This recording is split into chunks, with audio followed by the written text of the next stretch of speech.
Recording in progress. Selamat malam rekan-rekan semua di mata kuliah metodologi penelitian pada TUWeb kedua. Hari ini kita di TUWeb kedua ini mau membahas tentang bagaimana kita akan mengutip baik itu kutipan secara langsung maupun tidak langsung.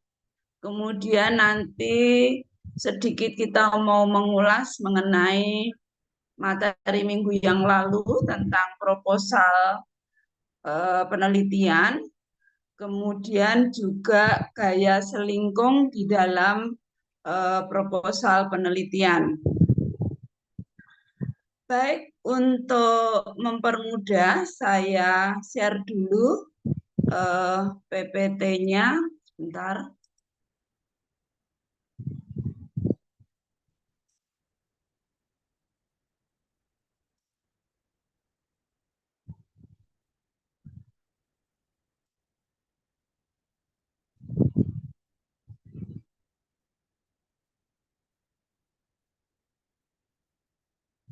Bisa dilihat.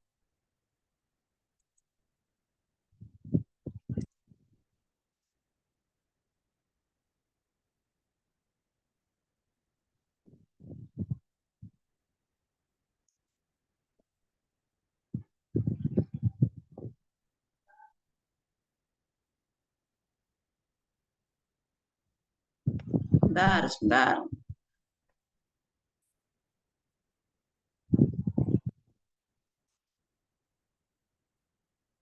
Jadi pada kali ini kita mau mengembangkan dari tugas minggu yang lalu.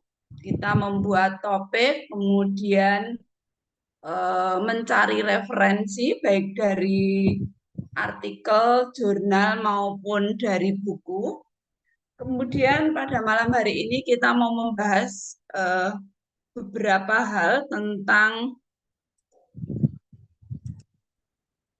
cara membuat kutipan yang kemudian nanti harus Anda kerjakan di tugas 2. Kemudian kita mau mengulas atau kilas balik ke web 1 tentang sistematika proposal penelitian, kemudian ragam penelitian dan penerapannya, kemudian gaya selingkung yang kemarin sudah di-share pedoman gaya selingkung dari Universitas Terbuka. Kemudian nanti ada beberapa contoh proposal yang akan kita bahas. Kemudian berikutnya, yang lain bisa mendengar ya? Bisa, Bu. Bisa, Bu. Kita pelajari dulu tentang bagaimana membuat kutipan. Sudah dibaca buku pedomannya? Sudah, Bu. Sudah, baik. Jadi pada tugas 2 ini, paling lambat tanggal 11 Mei ya, sudah dibuat atau belum? Harusnya sudah. Yaitu membuat rangkuman bacaan dari referensi yang kemarin sudah digunakan, sudah dikumpulkan pada tugas 1, kemudian membuat kutipan baik itu langsung maupun tidak langsung, kemudian dibuat sumber referensinya. Nah, cara yang termudah untuk membuat kutipan itu dengan aplikasi Mendeley atau juga Zotero, tetapi yang lebih mudah digunakan itu yang Mendeley. Ada banyak tutorial bagaimana kita menggunakan Mendeley. Berikutnya tentang kutipan. Kutipan itu ada 2. kutipan tidak langsung dan kutipan langsung. Sebagai contoh ini misalnya Firly et al. Itu penulisnya lebih dari 2 sehingga ini et al. Itu bersama-sama tahun 2001 menggunakan dual coding teori untuk mengukur pengaruh isyarat ewam verbal dan visual terhadap niat serta keputusan wisatawan. Nah, hasil penelitian ini menunjukkan bahwa ini adalah kutipan secara langsung. Atau kalau untuk membedakan, kalau kutipan langsung itu biasanya diikuti dengan menunjukkan halaman berapa. Jadi Firly et al. Ini menjelaskan bahwa isyarat visual seperti popularitas, tampilan visual performa, itu di halaman berapa. Sedangkan yang kutipan tidak langsung itu hanya menyebutkan nama pengarangnya atau nama penelitinya dengan tahun terbitnya. Nah, Universitas Terbuka sudah memberikan pedoman bahwa yang digunakan adalah IPE style untuk daftar pustaka. Jadi seperti ini contoh IPE.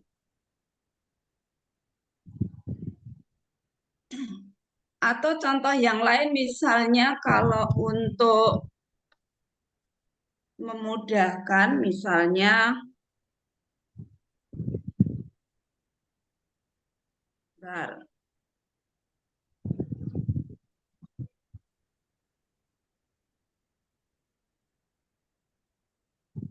Ini kutipan tidak langsung misalnya. Pendidikan bertujuan membimbing perkembangan anak agar mereka dapat tumbuh sesuai potensi dan lingkungan kehidupannya. Nah, ini yang menyampaikan pendapat dari Dewantoro, Ki Hajar Dewantoro tahun 1977 misalnya. Jadi tidak menggunakan halaman. Tetapi kalau yang langsung berarti pendidikan adalah tuntunan di dalam hidup tumbuhnya anak-anak. Dewantoro tahun 1977 halaman 20 misalnya begitu. Jadi kalau langsung itu menggunakan halaman atau page-nya berapa, kalau tidak langsung itu hanya penelitinya atau pengarang dengan tahunnya. Itu kutipan langsung. Untuk lebih jelasnya di buku pedoman gaya selingkung kalau tidak salah halaman 51 itu sudah cukup jelas dan ada contoh-contohnya. Itu membuat kutipan dan saya yakin rekan-rekan semua sudah mulai mengerti sehingga nanti di tanggal 11 harus upload tugas kedua. Berikutnya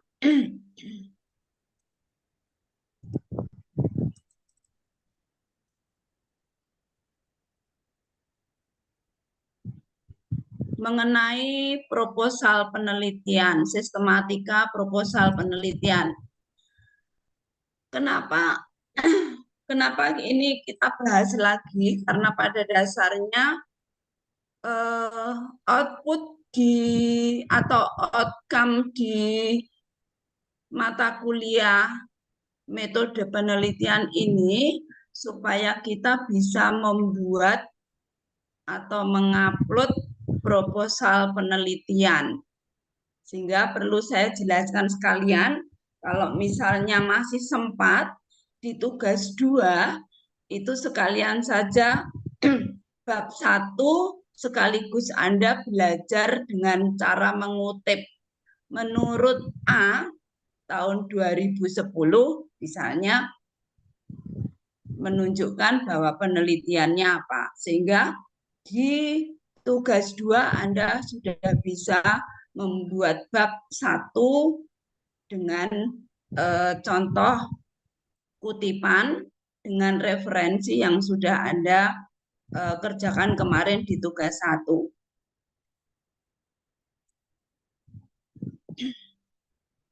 Nah, di bab 1 ini terdiri dari latar belakang. Latar belakang itu menggambarkan judul secara umum, mengidentifikasikan masalah, kemudian tentang kesenjangan antara teori dan fakta, kemudian di dalamnya juga menjelaskan tujuan penelitian. Penelitian ini bertujuan untuk apa, kemudian relevansinya dan signifikansi penelitian itu di latar belakang. Nah, sebaiknya untuk di tugas kedua Anda sudah mulai di pendahuluan ini di bab 1. Sehingga di dalam latar belakang Anda sudah mulai belajar membuat kutipan berdasarkan referensi yang sudah Anda kerjakan di tugas 1. Kemudian membuat rumusan masalah di bab 1 itu setelah latar belakang ada rumusan masalah. Rumusan masalah ini adalah pernyataan atau pertanyaan yang jelas dan spesifik terkait masalah yang akan diteliti dalam sebuah penelitian. Contohnya ini di bawah. Bagaimana pengaruh media sosial terhadap produktivitas belajar mahasiswa? Nah, tujuannya berarti nanti di latar belakang masalah disampaikan bahwa berdasarkan referensinya siapa, berdasarkan referensinya ini, maka penelitian ini mau menganalisis pengaruh media sosial terhadap produktivitas belajar mahasiswa. Atau misalnya rumusan masalahnya mau menganalisis apakah ada perbedaan antara motivasi kerja dengan pegawai negeri serta karyawan swasta. Nah, ini mau mencari perbedaan sehingga nanti di dalam latar belakang masalah juga dijelaskan penelitiannya siapa yang menjelaskan tentang ini, penelitiannya sehingga disebut ada kesenjangan. Sehingga penelitian ini akan membahas perbedaan motivasi kerja antara pegawai negeri dan karyawan swasta. Jadi rumusan masalah yang dibuat ini sudah ada latar belakang masalahnya terlebih dahulu. Dicari di mana? Dicari dari referensi yang sudah kita buat. Berdasarkan penelitiannya siapa, berdasarkan penelitian siapa menggunakan data begini. Sehingga penelitian ini mau membahas tentang perbedaan motivasi kerja antara pegawai negeri dan karyawan swasta. Itu rumusan masalahnya. Jadi nanti antara latar belakang dengan rumusan masalah harus relevan. Kemudian tujuan penelitian. Tujuan penelitian juga harus relevan dengan rumusan masalah. Kalau rumusan masalahnya bagaimana pengaruh media sosial terhadap produktivitas belajar mahasiswa, berarti tujuan penelitiannya adalah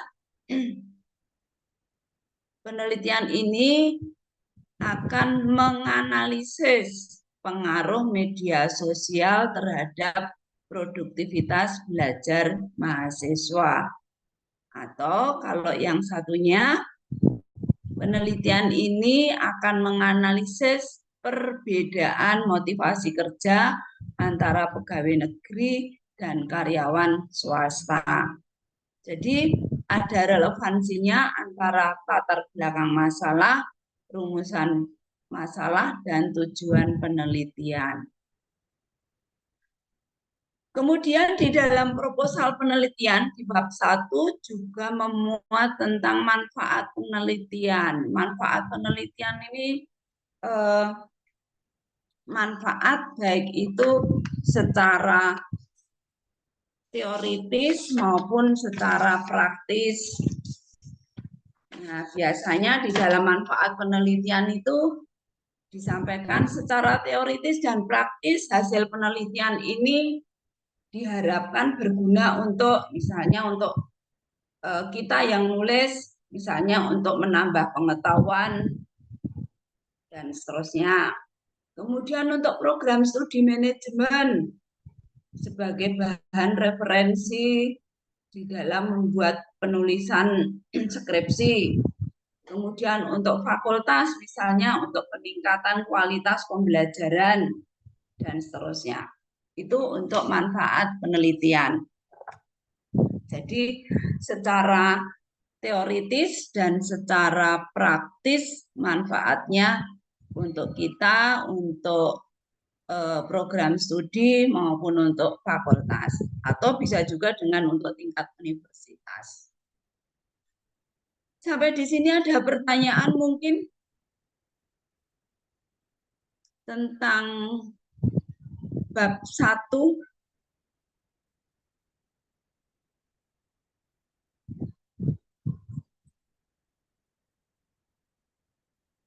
Cukup jelas?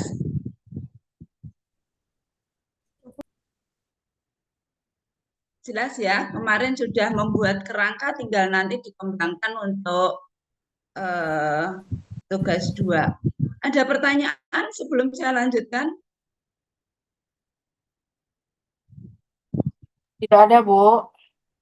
Kita lanjutkan.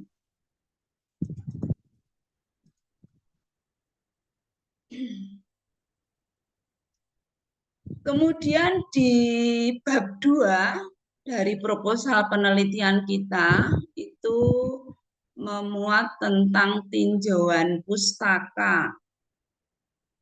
Jadi di dalam bab 2 ini kita mencari pustaka yang relevan,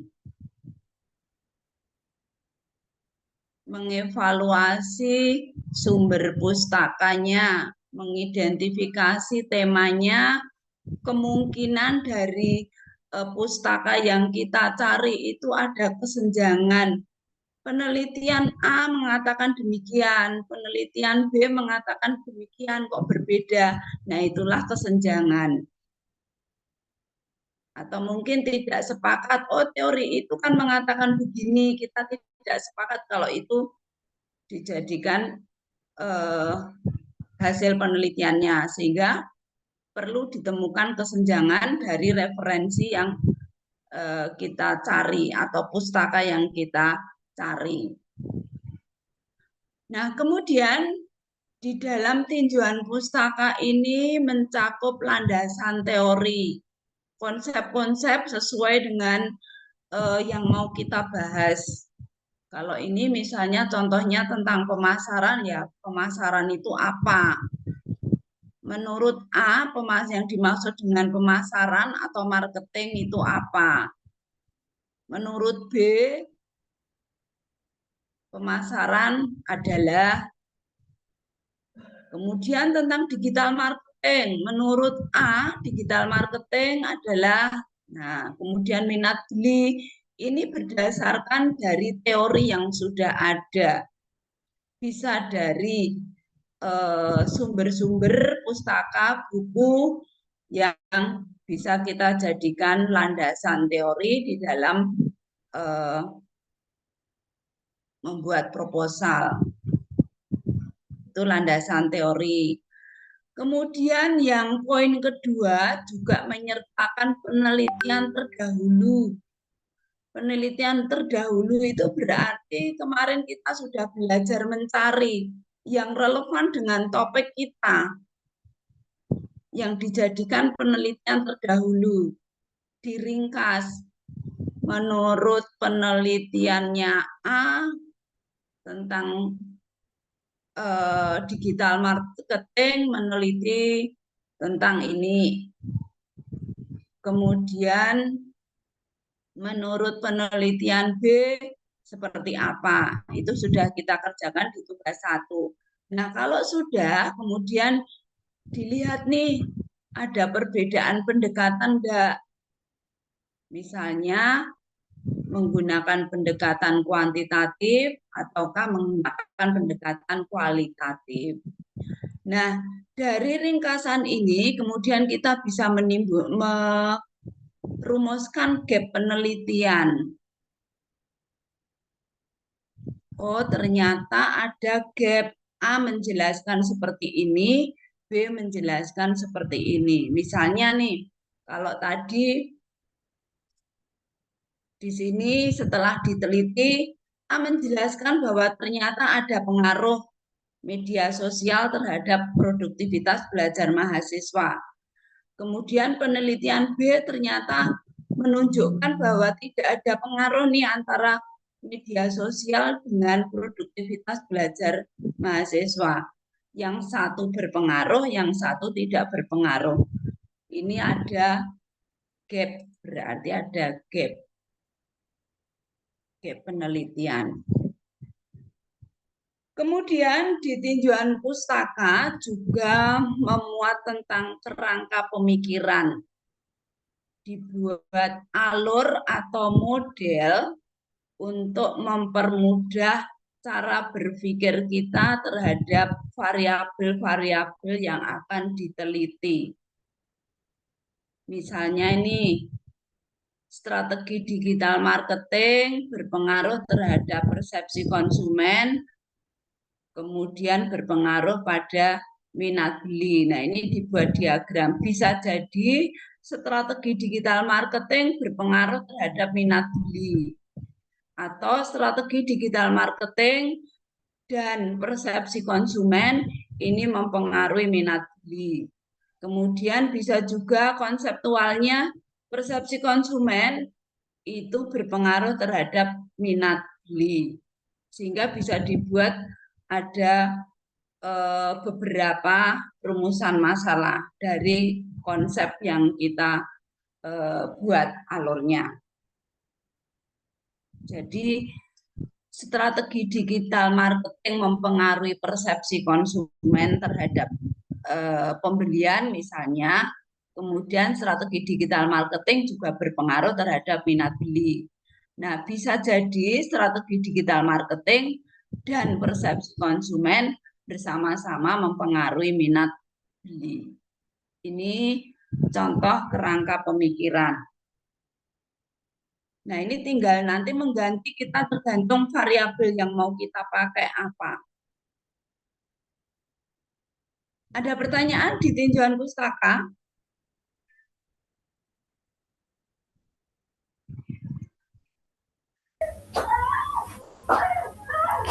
Ada Bu saya. Ya, mana Mbak siapa? Lutfiana. Oh ya, baik Mbak Lutfiana.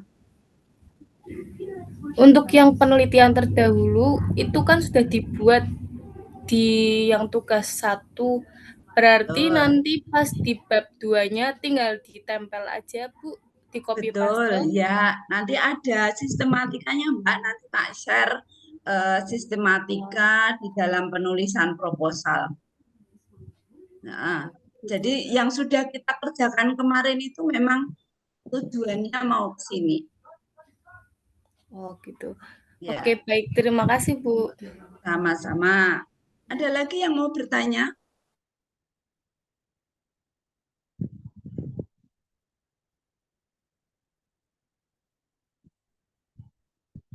Lanjut, kita lanjutkan. Baik, kita lanjutkan. Kemudian di bab 3, proposal penelitian, itu nanti mencakup tentang rincian penelitian. Dari pendahuluan, tinjauan pustaka, kemudian metodologi yang mau digunakan, dan analisis datanya mau seperti apa. Mau dianalisis secara kuantitatif, atau kualitatif, atau campuran. Campuran itu gabungan antara kuantitatif dan kualitatif. Kemudian metodologinya mau seperti apa? Nah, kemudian di bab 3 itu juga menjelaskan populasinya siapa nih. Misalnya kalau tadi judulnya tentang bagaimana pengaruh media sosial terhadap produktivitas belajar mahasiswa. Nah, ini mahasiswa mana nih populasinya? Misalnya mahasiswa universitas terbuka. Nah, kan tidak mungkin semua mahasiswa kemudian diteliti. Nah, sehingga yang digunakan hanya menggunakan sampelnya. Jadi kita mengambil sebagian dari keseluruhan populasi yang disebut dengan sampel. Jadi tidak perlu semua diteliti, cukup kita mengambil secara acak boleh, secara bertingkat boleh.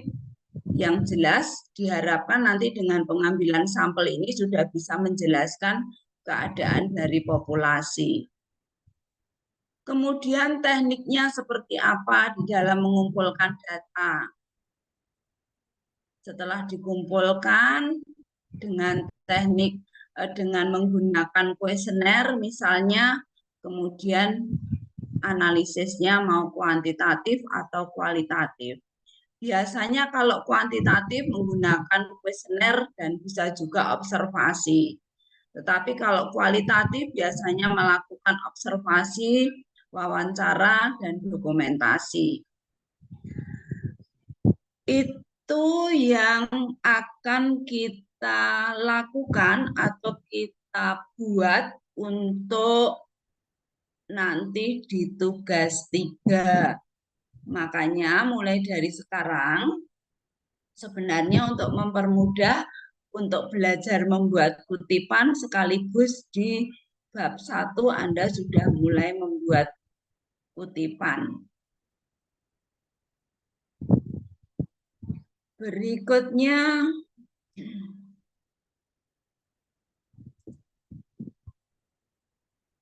tentang ragam penelitian dan penerapannya atau manfaatnya.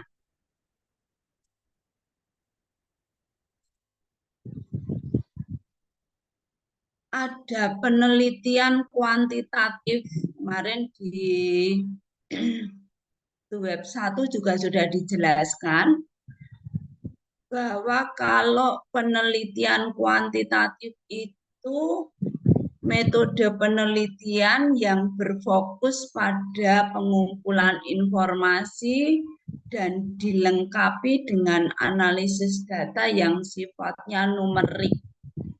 Jadi kita menganalisis dengan angka. Ciri-cirinya terstruktur, terencana, kemudian metodenya itu berurutan dan konsisten. Nih, tadi sudah dijelaskan, datanya dikumpulkan dengan menggunakan kuesioner dengan tipe jawaban yang tertutup atau terbuka. Itu penelitian kuantitatif. Jadi nanti pada saat membuat proposal sudah dijelaskan dulu bahwa penelitian ini merupakan penelitian kuantitatif dengan menggunakan metode kuantitatif dengan populasinya apa atau diambil sampel berapa. Itu penelitian kuantitatif, jadi lebih menganalisis numerik dengan angka-angka. Sedangkan kalau penelitian kualitatif itu lebih alamiah, sifatnya deskriptif, menggambarkan, kemudian lebih fokus pada proses, menitik beratkan pada makna data, jadi mengeksplorasi fenomena atau perspektif yang lebih mendalam dan lebih kompleks kalau kualitatif. Jadi mendeskripsikan dari hasil wawancara, dari hasil observasi dideskripsikan, mengeksplorasi yang kejadian. Kemudian jenisnya Itu bisa dengan studi kasus, dengan etnografi, bisa studi dokumen atau teks, pengamatan atau observasi secara alami, atau fenomena yang sedang terjadi, atau studi sejarah atau grounded teori, dan juga biografi. Tujuannya itu mengungkapkan makna dan pemahaman, mengeksplorasi fenomena sosial, mengembangkan teori, memberikan wawasan yang mendalam, kemudian memahami sudut pandang dari partisipan atau yang kita wawancara. Nah, ini data yang dikumpulkan dalam penelitian kualitatif dengan wawancara, dengan observasi, dengan dokumentasi, dan juga triangulasi. Itu kualitatif. Jadi dalam kualitatif itu lebih banyak ke sifatnya opini dari yang diwawancara, kemudian kita deskripsikan. Itu kualitatif.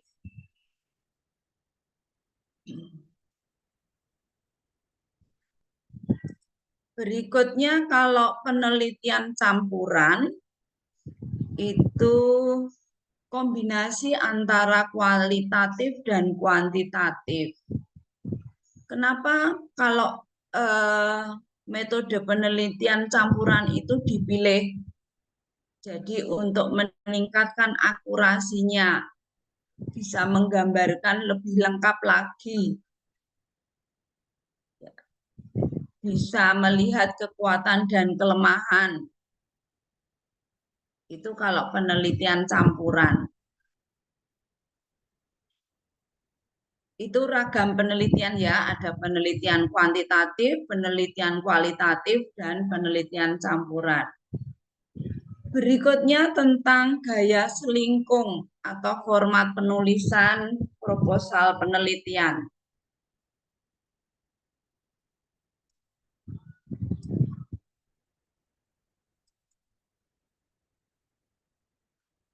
Ini di buku panduan juga sudah ada, kemarin sudah saya share buku panduannya. Gaya selingkung adalah aturan baku mengenai format, bahasa, dan tata cara penulisan yang berlaku di lingkungan tertentu. Misalnya universitas, fakultas, atau jurnal ilmiah. Kata selingkung sendiri berasal dari kata se dan lingkung, yang berarti dalam satu lingkungan. Jadi disebut dengan gaya selingkung. Jadi kalau universitas terbuka tentu saja berbeda dengan gaya selingkungnya Universitas Gadjah Mada. Berbeda lagi dengan universitas-universitas yang lain. Semua punya gaya selingkung masing-masing. Begitu juga dengan jurnal ilmiah.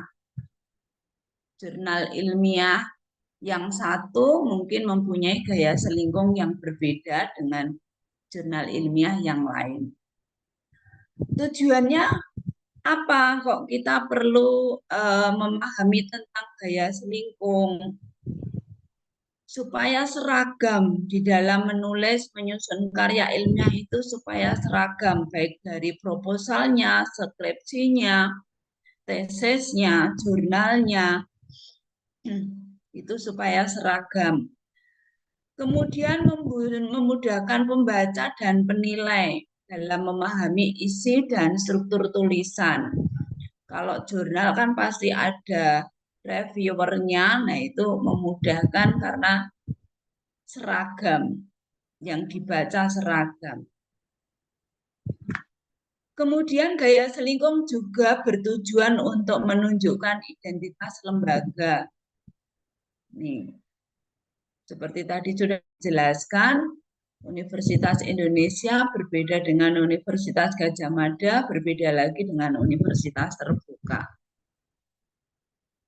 Kemudian pedoman selingkuh ini juga mempunyai tujuan untuk menjamin profesionalitas dan kredibilitas akademik, lebih profesionalitas karena punya gaya tersendiri.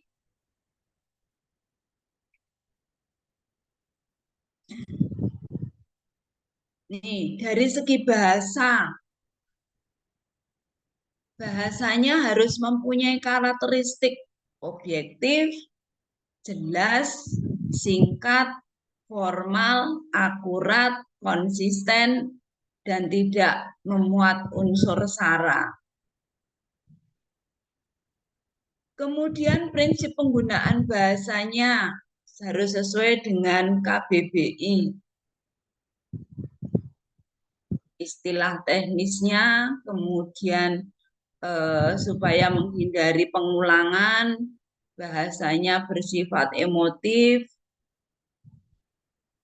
harus kalimat yang efektif, jelas, dan singkat. Jadi prinsipnya itu harus baku. Di pedoman juga sudah dijelaskan. Kemudian ketentuan penulisan. Judulnya itu harus seperti apa, kemudian penulisan daftar pustakanya, bagaimana membuat tabel dan gambar, penulisan catatan kaki, semua sudah diatur di buku pedoman. Ini untuk format penulisan, jenis hurufnya, Times New Roman, ukuran 12, ukuran kertasnya A4, nomor halaman di bagian bawah tengah, ini semua sudah ada di buku pedoman gaya selingkuh. Kalau Anda sudah baca, ini ada semua. Kemudian daftar pustakanya ini juga harus sesuai dengan ketentuan tadi. Kemudian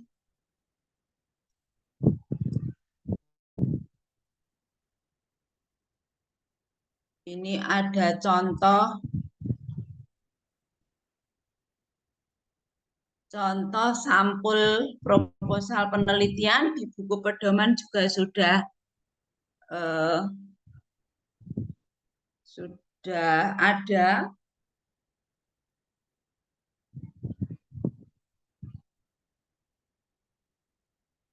Anda bisa buka di sana. Template-nya nanti akan saya bagikan. Template proposal penelitian nanti bisa diakses sebenarnya di sesi ke-7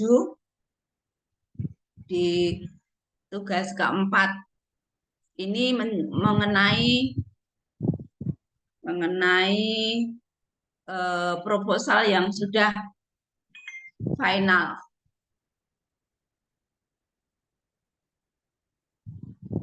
Nih, jadi di tugas 4 ini merupakan tugas yang terakhir dan diharapkan sudah bentuk proposal penelitian. Baik, dari yang sudah dijelaskan mungkin ada yang mau ditanyakan.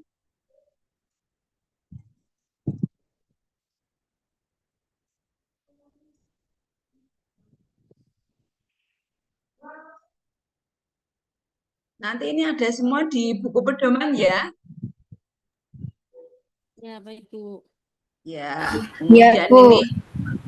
ini juga ada contoh proposal nanti akan saya bagikan.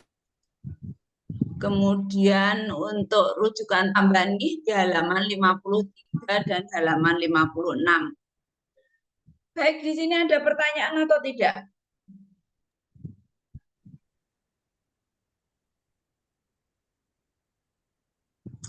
Jadi diharapkan untuk yang tugas kedua Anda sudah mulai belajar mengutip. Kalau bisa sudah dalam bentuk draft bab 1 sebagai latihan. Jadi nanti di tugas 3 tinggal menyempurnakan, dan di tugas 4 final Anda tidak buru-buru menyelesaikan di tugas keempatnya.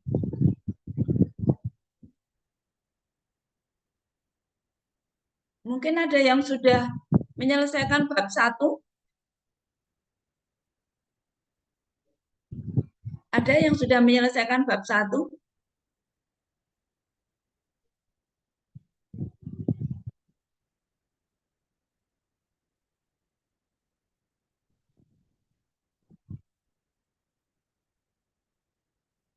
Sudah jelas ya? Untuk web malam ini?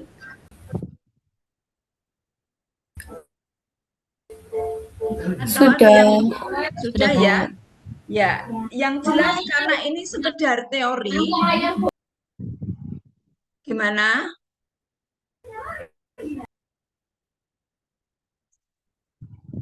Kemudian nanti akan lebih mudah jika dipraktekkan kita membuat proposalnya. Kalau kutipan bagaimana mengutip itu sudah ada di buku panduan juga, baik itu secara langsung maupun tidak langsung.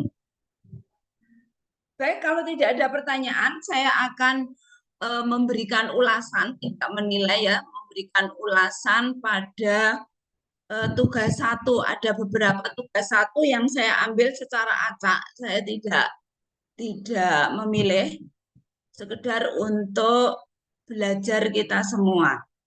Bentar, kita tutup dulu.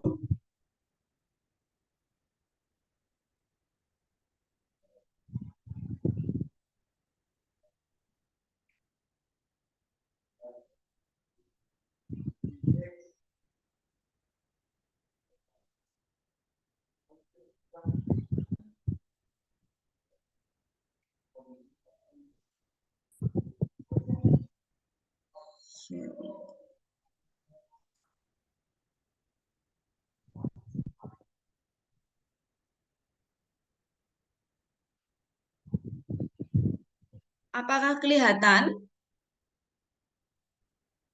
Ini acak ya, saya ambil secara acak. Tugas 1 dari Mbak Kholifa Rima Melati. Dari program studi manajemen, judul proposalnya manajemen logistik dan rantai pasok retail modern. Judulnya bagus, tapi kurang menarik. Karena apa? Karena di sini nih, di rumusan masalah, coba perhatikan. Rumus salahnya bagaimana penerapan strategi manajemen rantai pasok yang dilakukan untuk meminimalisir keterlambatan pengiriman barang. Sedangkan yang kedua, bagaimana pengaruh digitalisasi sistem inventaris terhadap akurasi stok dana. Ini semua memang bagiannya logistik dari rumusan masalah ini, memang semua bagiannya manajemen logistik dan rantai pasok. Namun, kalau misalnya ini yang mau dijelaskan di rumusan masalah, ya sebaiknya yang dimunculkan di judul proposal, ya yang berkaitan dengan rumusan masalah. Mau pilih yang mana nih? Atau kita dari perumusan masalah ini mau kualitatif atau mau kuantitatif? Yang atas nomor 1 kualitatif, karena mau hanya bersifat penerapan strategi. Seperti apa sih strategi manajemen rantai pasok itu diterapkan sehingga tidak terjadi pengiriman barang. Nah, sedangkan yang kedua, bagaimana pengaruh digitalisasi? Nah, ini berarti kan harus ada kuantitatifnya, karena mencari pengaruh. Apakah ada pengaruh? Kalau sistem inventarisnya itu sudah digital, pengaruhnya dengan stok atau dengan kemudian bisa mengurangi biaya operasional. Nah, rumusan masalahnya luas, tetapi judul proposalnya tambah luas lagi. Nah, menurut saya dari permasalahan yang Anda temukan ini kemudian dibuat judul berdasarkan referensi yang sudah Anda cari. Referensinya contohnya misalnya.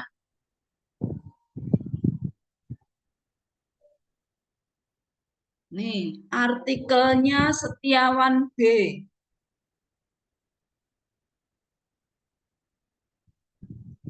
Menurut Setiawan bahwa ternyata kalau ada integrasi data antara pemasok dan toko retail, itu akan mencegah penumpukan barang yang tidak perlu. Nah, di sini Anda perlu melihat bahwa ini kualitatif atau kuantitatif.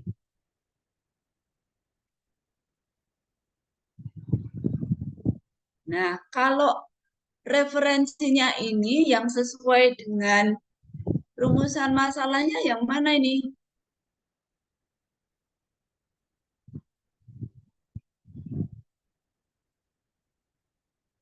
Yang mana nih? Digitalisasi sistem inventaris terhadap akurasi stok. Nah, kemudian artikel yang kedua, akurasi inventaris dan digitalisasi menurut Ramadan ternyata membuktikan bahwa penggunaan perangkat lunak berbasis cloud meningkatkan akurasi stok dan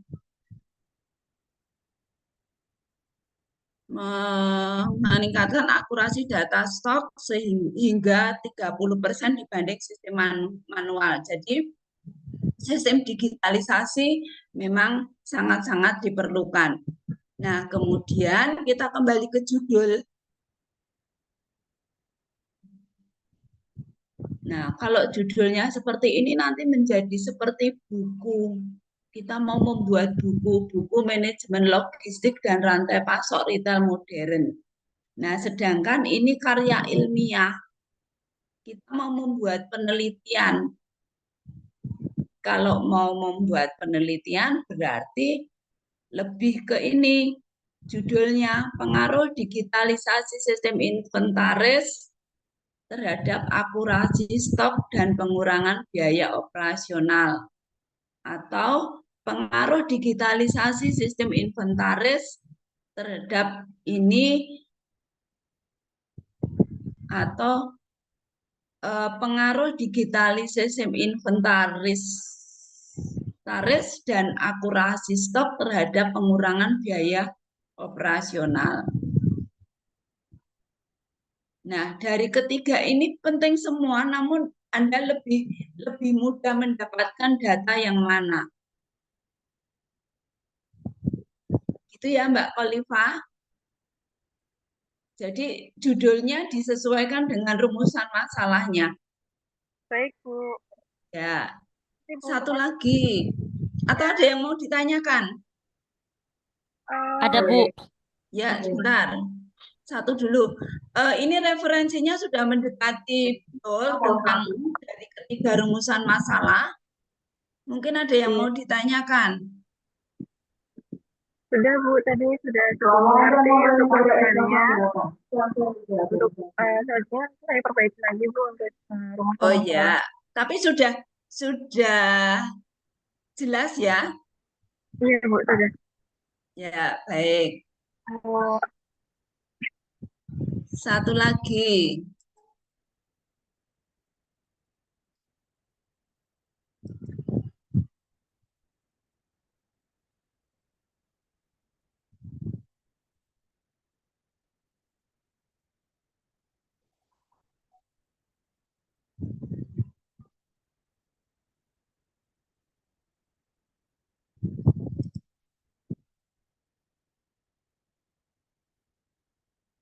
Bentar.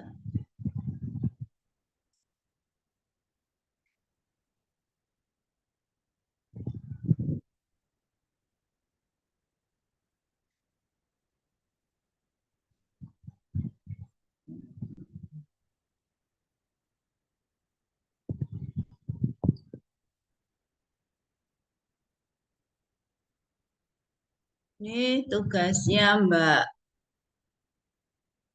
Afmida. Nih, Bu. judul proposalnya dampak pemberlakuan WFH pada ASN terhadap efektivitas kinerja dan motivasi pegawai di lingkungan Biro Organta. Jadi ini mau analisisnya mau kuantitatif atau kualitatif, Mbak? Kualitatif ya. Kira-kira Anda mau menggunakan kuesioner ataukah mau mewawancara pegawai di Biro Organta?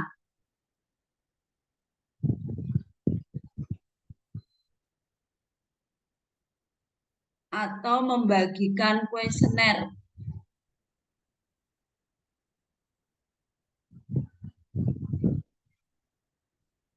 Kalau judul proposalnya dampak pemberlakuan, jadi ini kan lebih ke melihat fenomenanya ya, karena ada fenomena WFH, jadi kita mau mengukur nih efektivitas kinerja, sehingga lebih ke penelitian kualitatif. Jadi nanti Anda mengumpulkan datanya melalui wawancara pada pegawai di lingkungan Biro Organda. Rumusan masalahnya bagaimana dampak WFH terhadap efektivitas kerja. Nah, ini ada dibandingkan dengan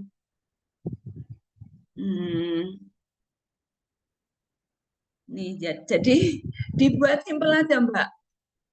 Kalau berarti ini harus membuat perbandingan ada WFH, ada WFO. Sementara judulnya hanya mencantumkan WFH. Jadi menurut saya lebih ke melihat gimana sih kalau sekarang WFH itu efektif nggak sih, memang pada kerja nggak sih, kayak gitu kan.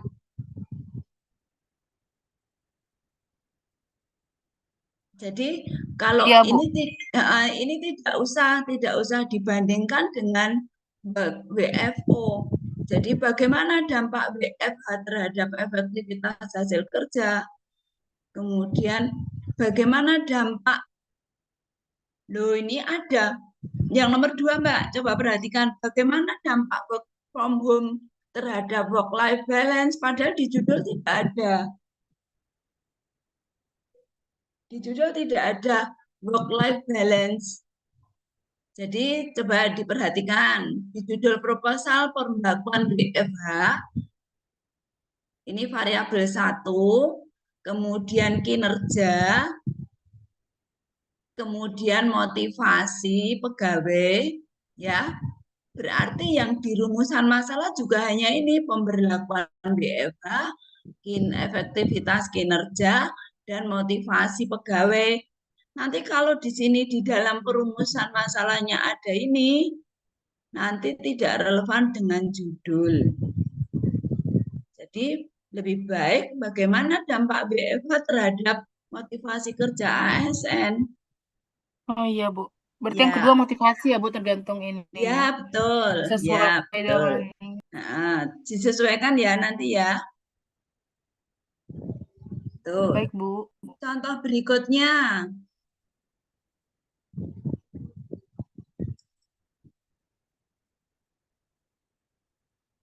Mbak Wanda Nova. Nih. Judulnya pengaruh penerapan core value akhlak BUMN terhadap kinerja pekerja. Pertamina UB Cilacap. Mbak Wanda orang Cilacap ya? Iya, Bu, orang Cilacap. Oh, Kerja di Cilacapnya sini. mana? Mbak Wanda. Bentar, Bu, izin bentar. Ada kerjaan bentar. Oh iya. Tetanggaan, Mbak, berarti, Mbak.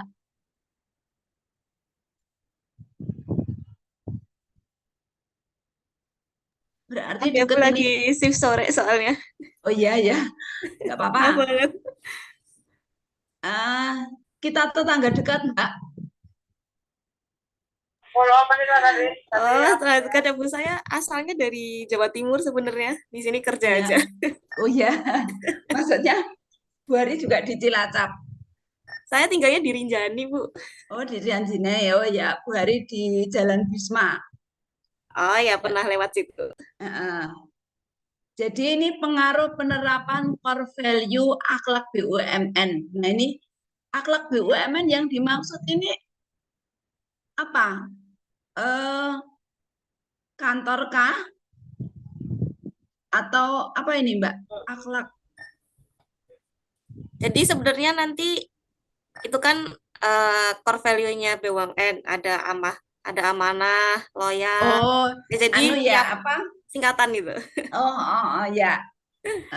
Apa ya semacam Pedomannya. oh ya. Oh ya, core value akhlak BUMN terhadap kinerja. Iya. Ya, baik.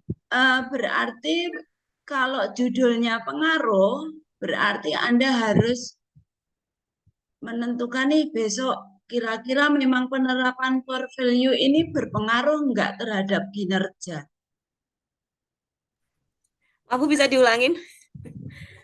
Jadi intinya kalau di judul ada kata pengaruh, berarti lebih mengarah ke penelitian kuantitatif Iya. dengan Pengennya sih analisis gitu. statistik. Ya, baik.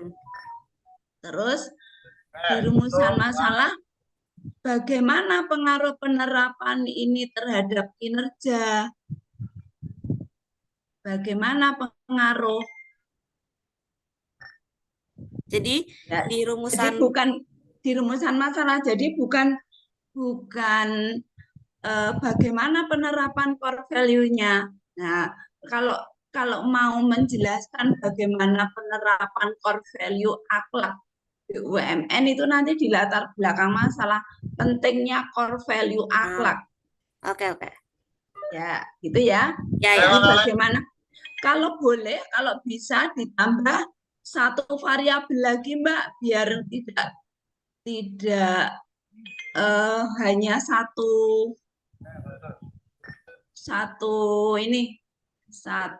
rumusan masalah.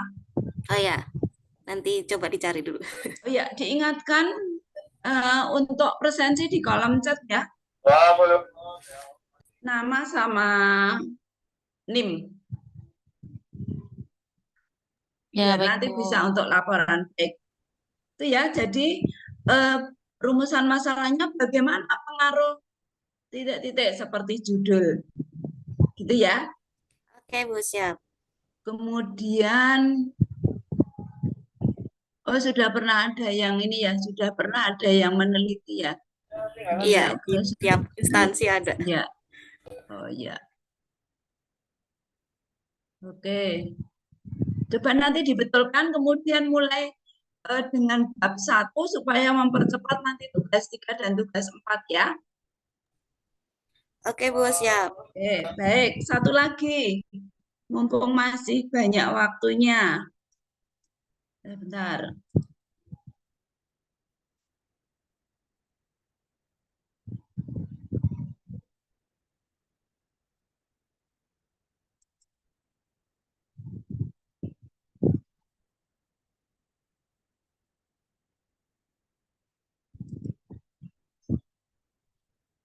Nah, ini Mbak Maratus Sidikoh kemarin yang WA ke Bu Hari ya. Minta masukannya Bu, gitu ya. Bu, betul. Mbak Mar ada, Mbak Maratus? Iya, Bu, hadir, Bu. Ya, baik. Judul penelitiannya tentang evaluasi proses administrasi penjualan obat pada PT Bintang Semesta. Yang mau Anda bahas apa ini Mbak? Evaluasi proses administrasi penjualan obat. Proses administrasi. Nah, ini Proses administrasinya, Bu. Hanya proses administrasinya saja. Soalnya nih ya, saya lihat di referensi. Nih, referensinya tentang evaluasi kinerja keuangan perusahaan farmasi, perlindungan konsumen terhadap korban obat, pengaruh likuiditas, solvabilitas harga saham. Kan nggak ada relevansinya, Mbak. Pengaruh efisiensi modal kerja. Kalau itu judulnya ini. Nih. Nah, ini misalnya ini ya. Tak buatin misalnya yang nomor 3, analisis faktor-faktor yang mempengaruhi efektivitas penjualan obat pada PT Bintang Semesta Farmasi Rebon. Jadi Anda nanti menyebutkan membuat analisis faktor-faktor apa sih yang berpengaruh terhadap efektivitas penjualan obat. Atau mungkin ini evaluasi proses penjualan obat dalam meningkatkan efisiensi operasional perusahaan. Nah, baru dibuat rumusan masalahnya. Nih, kalau ini rumusan masalahnya, bagaimana pelaksanaan proses administrasinya? Kalau proses administrasi kira-kira mempengaruhi penjualan nggak, Mbak? Kalau administrasinya bagus, berarti jual obatnya laris. Kalau administrasinya tidak bagus, berarti nggak laris, gitu, Mbak? Apa gimana?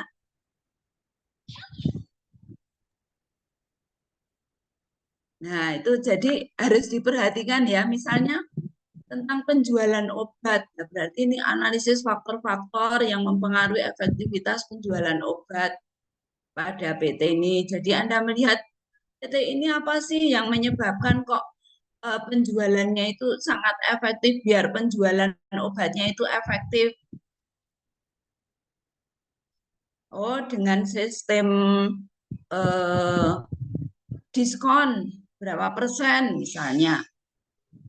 Atau mungkin dengan sistem apa lagi, kira-kira ada faktor-faktor enggak yang berpengaruh di dalam penjualan obat.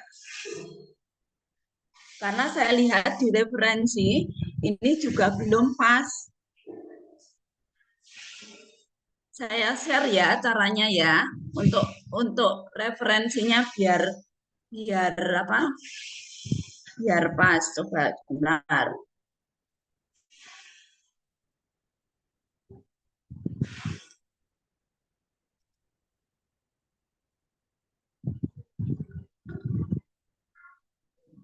Oh, itu sudah kelihatan belum tadi punya Mbak Martus, Mbak Mar tadi? Belum ya? Iya, Bu, tadi belum di Oh, belum share. belum Iya, belum di kelihatan share ya. itunya. Oke. Nih. Berarti banyak banget yang harus direvisi ya, Bu, itu. Iya, ini Harus referensinya. benar-benar harus nyambung ya, Bu, semuanya rumusan masalah. Iya, Heeh. iya. Kalau karya Oh, ilmiah itu dari judul bab 1, bab 2 itu harus nyambung terus, harus relevan. oh, Ya, iya, Bu. ini seperti ini. Artikel yang Anda pilih pun belum sesuai nih. Pengaruh return on equity debt. Ini obatnya mana? Penjualan obatnya. Oke, baik, Bu. Nah, caranya begini, Mbak. Anda Iya. kalau memang mau betul ke penjualan obat misalnya ya, saya stop dulu ini.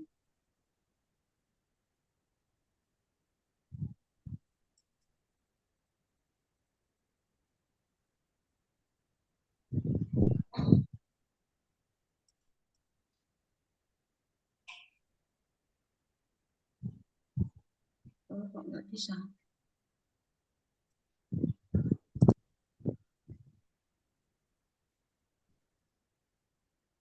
Bentar.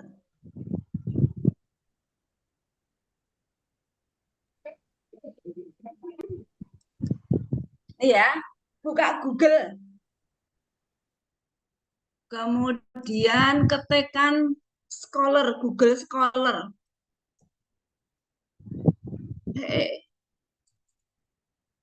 Google Scholar.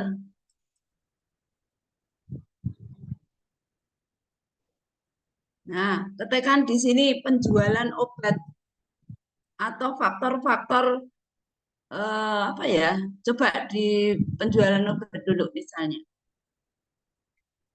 Nih, sistem informasi penjualan obat yang dimaksud obat apa juga sih Mbak? Obat apa? Sistem informasi penjualan obat pada apotek.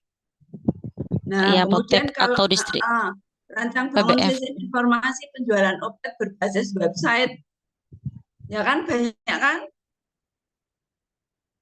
Ya, tinggal Iya, Bu. Anda menyesuaikan mau pakai yang sistem informasi atau administrasinya seperti apa. Kalau sekarang kan harusnya administrasinya udah pakai sistem kan?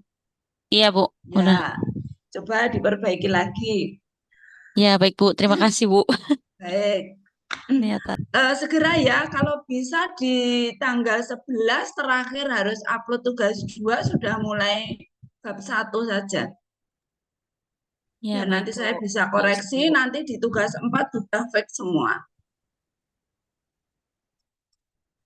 Baik, Untuk di, dari gimana? untuk di tugas 4 nanti ada presentasi atau gimana nggak, Bu? Terakhir itu. Di tugas 3 harusnya. Oh, tugas 3 presentasinya. Ya, tugas 4 itu sudah final, udah terakhir. Itu udah penilaian terakhir di tugas 4. Makanya ini harus cepat-cepat, tinggal berapa hari, kemudian tugas 3 kalau tidak salah di minggu ke berapa itu kemarin sudah saya share itu. Baik, dari yang kita bahas mungkin ada yang mau ditanyakan. Jangan lupa absennya ya.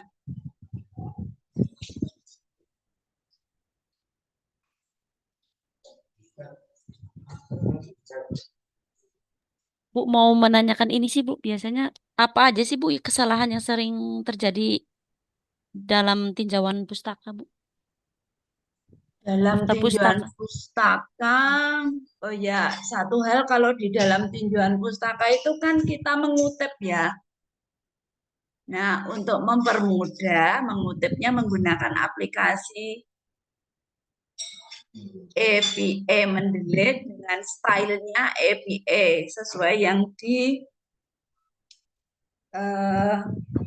pedoman Universitas Terbuka. Nah, kemudian kan kita tidak asal mengutip nih, tidak asal menyalin dari yang kita kutip. Kita perlu membuat parafrase. Membuat parafrase itu kita mengikuti yang kita kutip, tetapi menggunakan kalimat kita sendiri tanpa mengubah makna dari yang kita kutip. Atau dengan kata lain, kita mengutip tetapi kita menyampaikan dengan kalimat kita sendiri. Itu biasanya tidak terdeteksi plagiasi. Kalau kita hanya mengopi dari bukunya A misalnya, kemudian dipasang di tinjauan pustaka, ya nanti akan terdeteksi Anda plagiat. Kalau plagiat nanti kelihatan di Turnitinnya akan tinggi, pasti melebihi dari 30%. Kita hanya dibatasi kutipan atau plagiasinya itu hanya 30%. Kalau lebih dari itu gimana, Bu? Kalau lebih Nilai dari itu berarti Anda banyak plagiat. terdeteksi plagiat ya. Walaupun nggak Walaupun tetap apa? terdeteksi ya, Bu, ya, Bu. Hah? Tetap terdeteksi ya, Bu, ya. Iya, tetap terdeteksi. Jadi makanya di parafrase di buku pedoman juga sudah ada bagaimana membuat parafrase itu. Jadi kita tidak hanya asal mengutip, memindah yang kita kutip ke karya kita, tetapi kita buat dengan kalimat lain. Ada banyak cara untuk cara membuat parafrase bisa dengan mengubah kalimat aktif ke kalimat pasif, bisa dengan mengubah istilah juga bisa. Ada banyak di pedoman sudah dijelaskan. Ada lagi?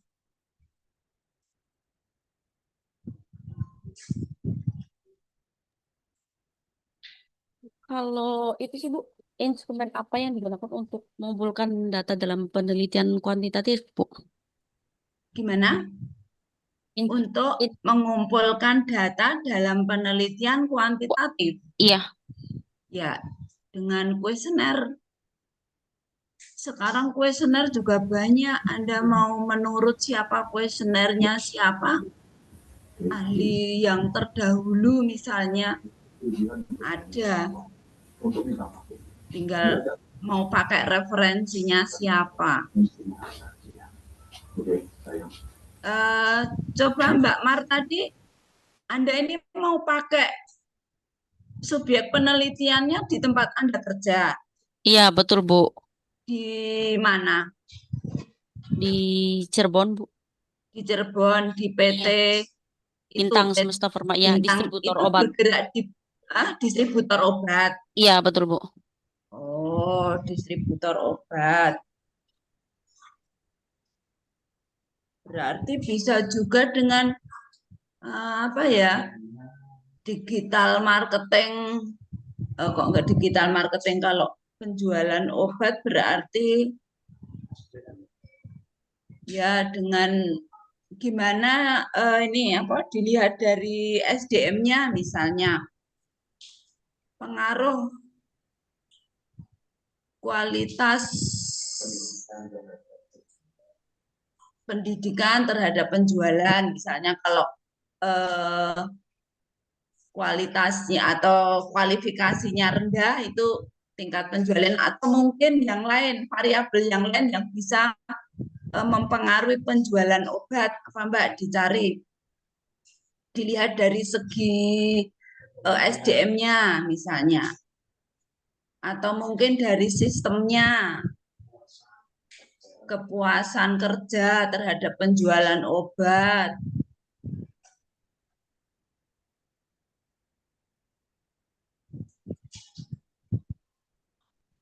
Jadi tidak hanya satu variabel, misalnya kayak tadi dijelas di judul Anda itu hanya tentang penjualan obat. Tapi isinya macam-macam ya Bu. Ya, isinya macam-macam, jadinya bingung. Gak nyambung. Isinya macam-macam, referensinya juga berbeda. Referensi Iya, Bu. penjualan obat, referensinya saham. Nah,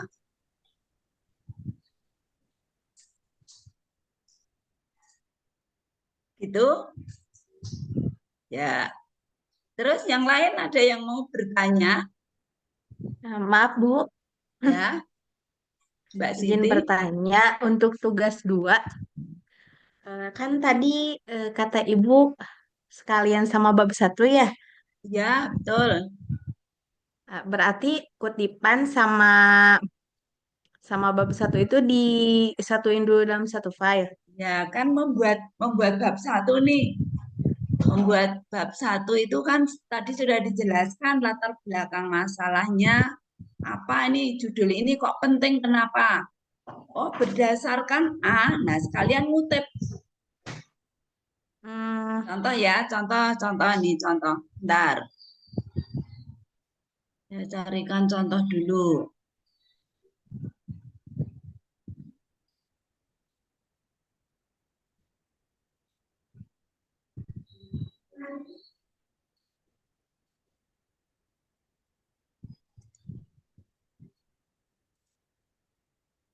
Nih. Ini bab 1. Ini judul penelitiannya tentang pengaruh kepemimpinan. Kelihatan ya? Ya, Kelihatan? kelihatan. Ya. Kelihatan. Pengaruh kepemimpinan transformasional terhadap OCB dengan komitmen afektif sebagai variabel mediasi. Jadi penelitian ini mencari pengaruh apakah kepemimpinan transformasional itu berpengaruh terhadap OCB, tetapi apakah fungsi komitmen afektif ini juga mempengaruhi. Nah, sehingga latar belakang masalahnya nih. Nah, sekalian dibuat bahwa karyawan itu penting keberadaannya dalam perusahaan atau organisasi untuk menjalankan aktivitas. Nah, menurut Mahayasa et al. 2018, dia mengatakan bahwa UCB ini sikap apa? Jadi, kalau tadi misalnya judulnya tentang apa ya tadi ya, Bu Hari lupa. Itu dijelaskan dulu sedikit tentang teori tentang ini. Tentang kepemimpinan transformasional itu apa, atau tentang OCB-nya apa ini. Menurut ini. Atau yang lain mengatakan bahwa Gonzales itu mengatakan OCB-nya seperti ini. Nah, sehingga Bass et al. Tahun 2003 itu mengatakan bahwa OCB berpengaruh terhadap salah satunya kepemimpinan transformasional. Sebenarnya rekan-rekan ini hanya kurang membaca. Kalau lebih banyak membaca jurnal,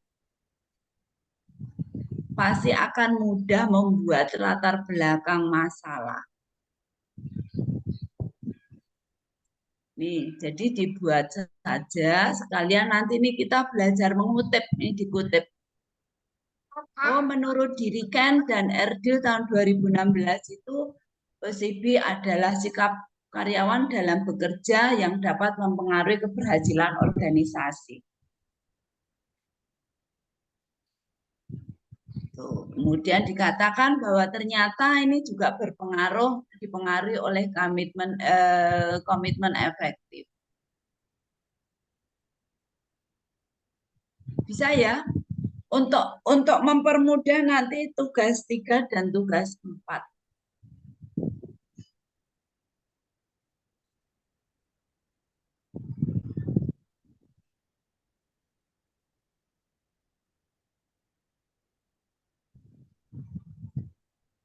Mungkin ada yang mau bertanya?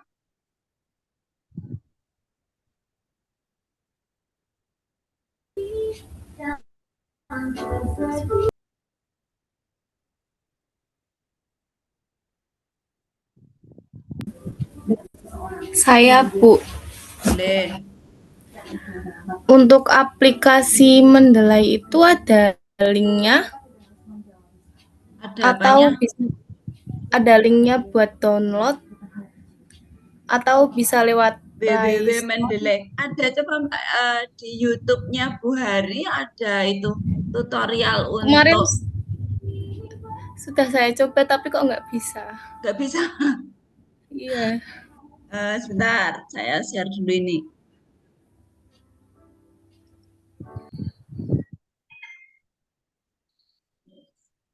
Bentar. Di ini.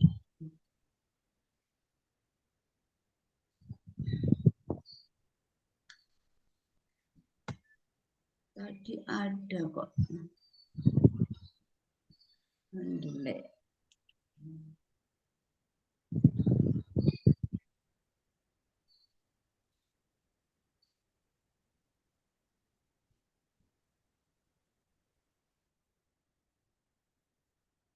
Tadi ada Mendeley.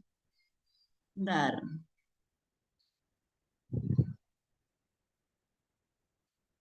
Mana ya? Ada Mendeley.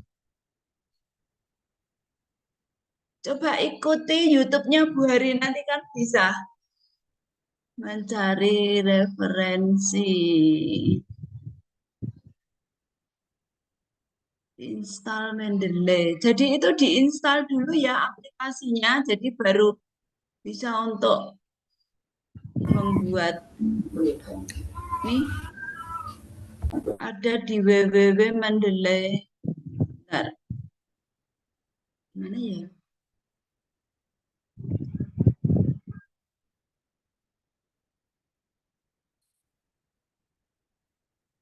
Coba diulangi lagi ya Mbak, YouTube-nya Bu Hari ya. Atau kalau tidak, YouTube-nya Bu Hari ada juga banyak tutorial tentang menginstal aplikasi Mendeley.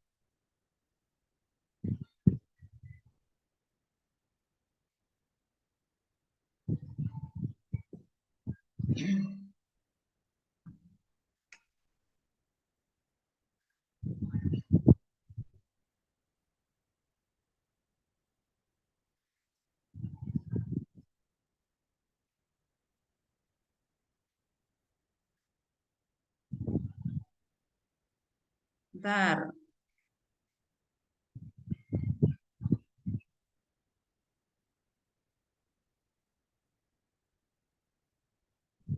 Ke grup.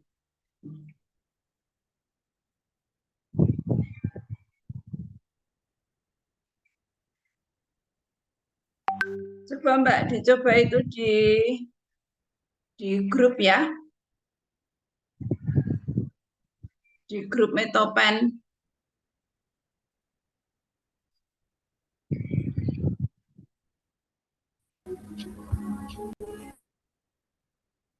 Jadi diharapkan besok sudah menggunakan Mendeley ya. Kalau untuk tugas yang keempat, tugas yang terakhir harus menggunakan aplikasi Mendeley.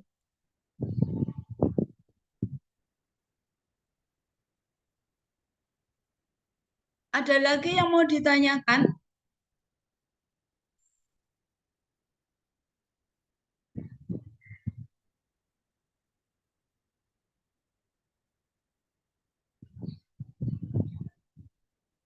Jadi untuk bab 1, untuk memudahkan mengutip, ikuti dengan Mendeley, aplikasi Mendeley, kemudian diparafrase supaya tidak terdeteksi plagiat.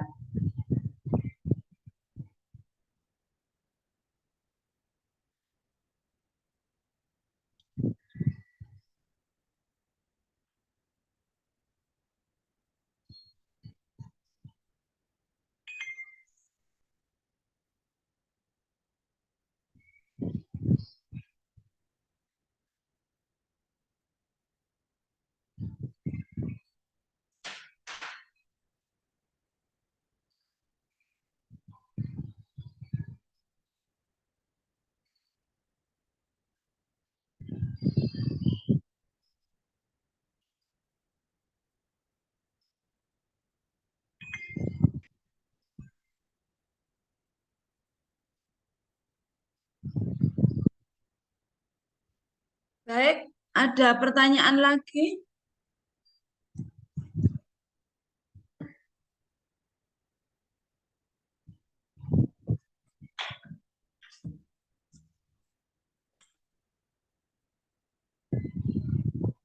Masih ada yang mau ditanyakan?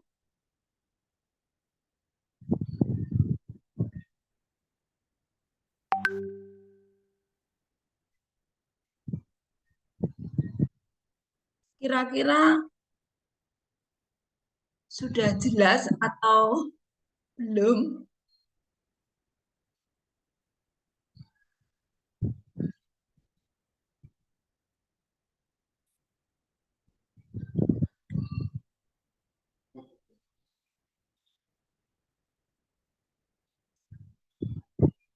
Yang pada intinya kita mau harus bisa membuat atau menyusun proposal penelitian yang nantinya mau kita unggah di tugas 4. Nah, untuk memudahkan tugas 4, sebaiknya untuk tugas 2 sudah mulai belajar mengutip. Sekalian kutipan itu disajikan dalam bab 1. Atau kalau sudah bisa ke bab 2, ya langsung ke bab 2.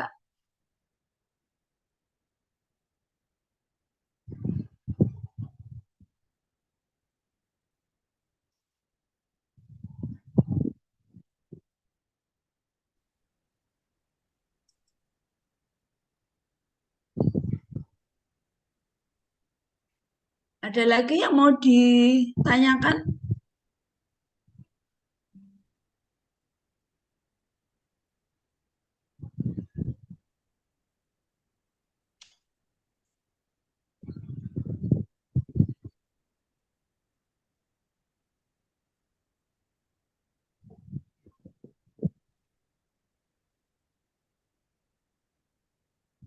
Ada lagi yang mau ditanyakan? Sudah? Tidak ada?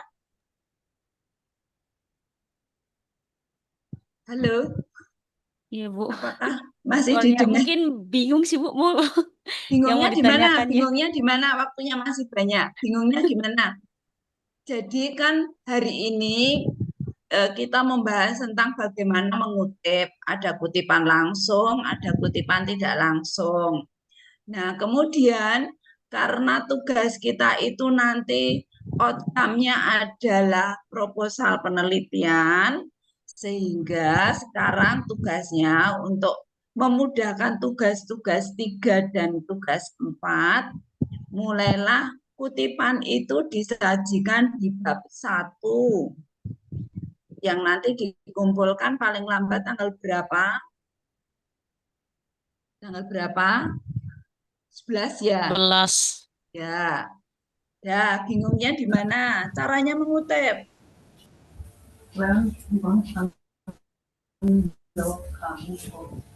Nah, untuk memudahkan mengutip, gunakan aplikasi Mendeley. Caranya gimana, Bu? Aplikasi Mendeley-nya itu di mana? Di grup sudah di-share untuk menginstal aplikasi Mendeley.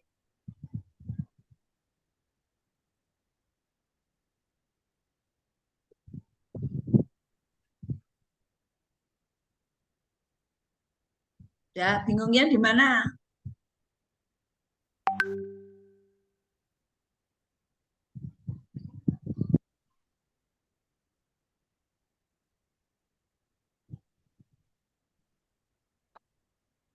Supaya tidak bingung, membaca referensinya lebih banyak lagi supaya tidak bingung.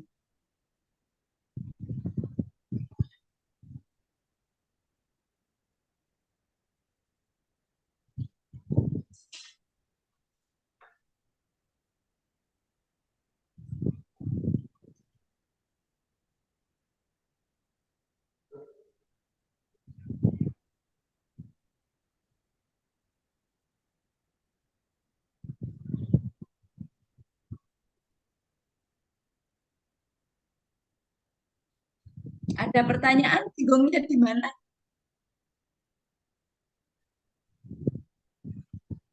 Coba ditanyakan di kita bahas, nanti kita bisa bahas bareng-bareng.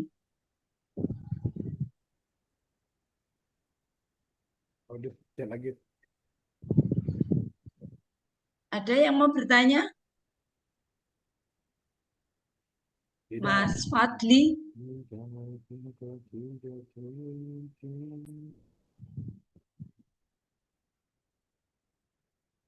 Ada pertanyaan Mas Fadli Ramadan? Tidak, Bu.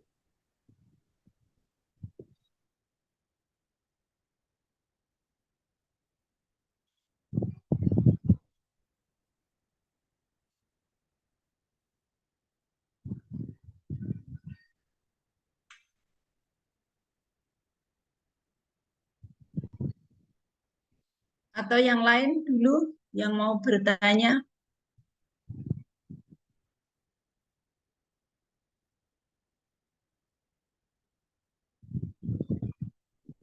Bu, sulitnya itu nyusunnya gitu ya. Makanya yang terpenting fokus dulu pada topik apa yang mau dibahas.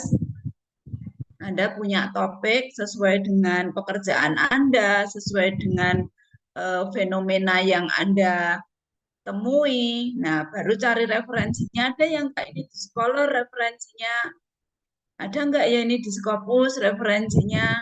Nah, berdasarkan referensi, kemudian kita membuat ulasan di latar belakang masalah berdasarkan referensi-referensi yang kita temukan atau kita cari.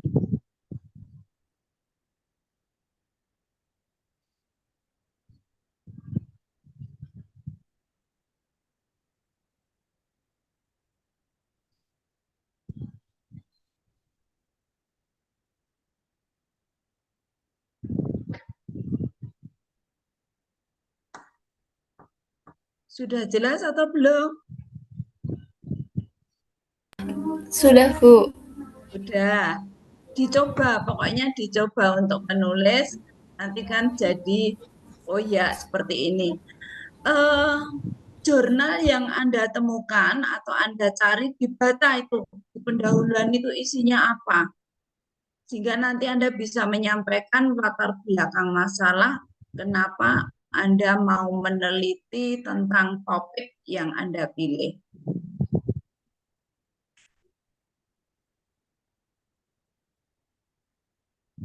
Ini bingungnya karena belum membaca referensi kan. Nah, nanti kalau dari referensi-referensi yang Masih sudah sedikit sesuai gitu. dengan topik itu, Bingung mau nanti akan mudah. Ada lagi yang mau ditanyakan? ya, Bu. Ada?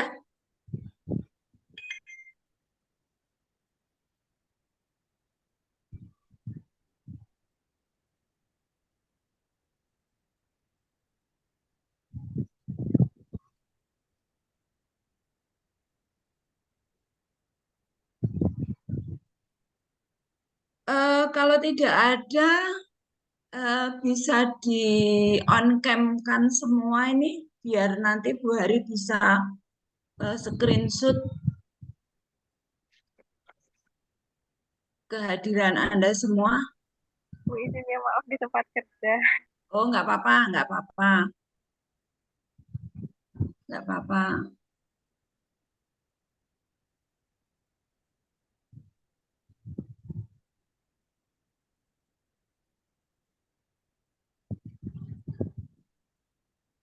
Sudah on cam semua?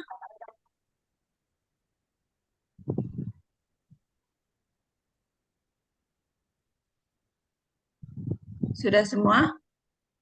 Baru 1, 2, 3, 4, 5. Baik. Baik, harapan saya untuk web kedua ini, rekan-rekan semakin jelas, semakin memudahkan untuk menyusun bab 1 dengan kutipan, dan saya harapkan Anda bisa mengerjakan tugas sesuai dengan waktu yang ditentukan, sehingga nanti untuk tugas-tugas berikutnya bisa berjalan dengan lancar. Baik, kemudian kalau tidak ada pertanyaan, web hari ini kita cukupkan sampai di sini. Selamat malam, selamat belajar, sukses selalu. Terima kasih, selamat malam. Terima kasih, Bu. Selamat malam juga, Bu. Sama-sama. Terima kasih.